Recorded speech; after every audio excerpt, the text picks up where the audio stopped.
আমরা যদি বিরোধে লিপ্ত হই তাহলে পরাশক্তিগুলোর সুবিধা তখন আমাদের কাউকে দিতে হবে ট্রানজিট, কাউকে দিতে হবে সেন্ট মার্টিন, কাউকে দিতে হবে দেশের অর্ধেক। 24-এর ছাত্র নাগরিক অভ্যুত্থানের পরেও যদি সেই বিরোধ আমাদেরকে খায় তাহলে এতগুলো তাজা জেনজির রক্ত বৃথা যাবে। চিল্লায় বলো ঠিক কিনা?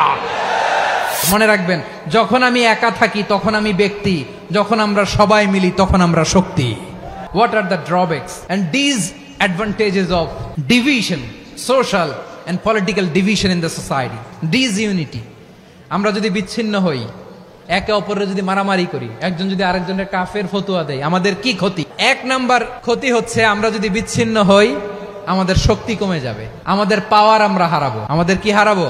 পাওয়ার। মনে রাখবেন, যখন আমি একা থাকি তখন আমি ব্যক্তি, যখন আমরা সবাই মিলি তখন আমরা শক্তি। এই শক্তি নিয়ে আমাদের সামনে এগিয়ে যাওয়ার দরকার আছে না নাই? তাহলে আমরা যদি নিজেরা বিরোধে লিপ্ত হই আমাদের ক্ষমতা, পাওয়ার ছুটে যাবে। আমরা এই পাওয়ার হারাতে চাই না, ঠিক কিনা বলেন?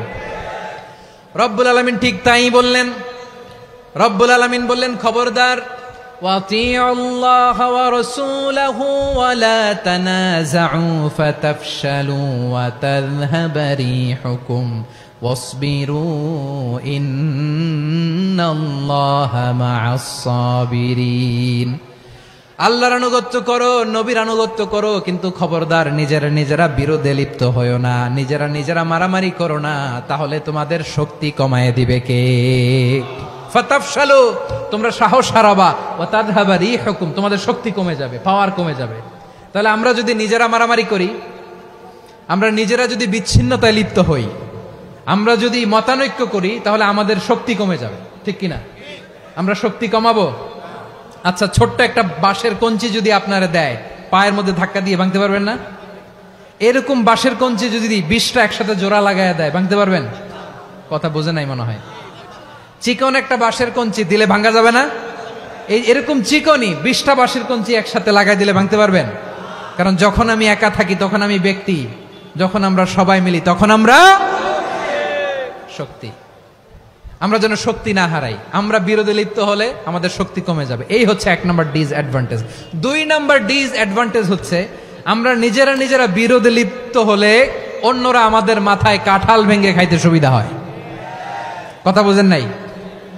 আমরা যদি বিরোধে লিপ্ত হই তাহলে পরাশক্তিগুলোর সুবিধা তখন আমাদের কাউকে দিতে হবে ট্রানজিট, কাউকে দিতে হবে সেন্ট মার্টিন, কাউকে দিতে হবে দেশের অর্ধেক। চিল্লায় বলো ঠিক কিনা? নিজেদের প্রবলেম সলভ করার ক্যাপাসিটি আমাদের আর থাকবে না। নিজেরা বিরোধে জড়ালে পরাশক্তিগুলো আমাদের মাথায় কাঁঠাল ভেঙে খায়। তখন ভারতের পিছনে দৌড়াতে, আমেরিকার পিছনে দৌড়াতে আমাদের জুতার তলা ক্ষয় হইয়া যাইবে।